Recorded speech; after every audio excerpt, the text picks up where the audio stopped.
Hi అండి. ఈరోజు మా లంచ్ అయితే రాగి సంగటి అండ్ నిన్న చేసిన సిరిమాళ్ళ పక్కల చేపల పులుసు.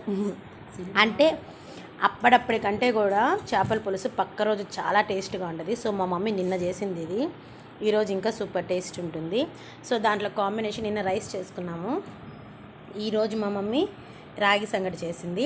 లాస్ట్ టైం నాకు ఒకరు కామెంట్ పెట్టారు, రాగి సంగటి వైట్గా ఉండింది అంటే మేము పిండి రెడీమేడ్గా డీమార్ట్లో తీసుకొస్తాము. అది నిజమే, అది ఎప్పుడు వైట్గానే ఉంటునింది. సో మా మమ్మీ కూడా అంటూ ఉండేది, రియల్గా మేము ఓల్డ్ రోజుల్లో మాకు విలేజ్లో చేస్తుంటే ఎర్రగా ఉండేది రాగి సంగటి, లేదు ఇప్పుడు ఇట్లా ఉంటుందని. సో ఈసారి నెక్స్ట్ టైం మళ్ళీ చేంజ్ చేసి ఈసారి రిలయన్స్లో తెచ్చాను.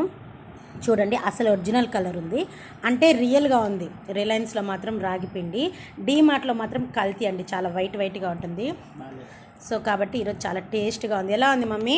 బాగుందిరా, చాలా బాగుంది. చేపల పులుసు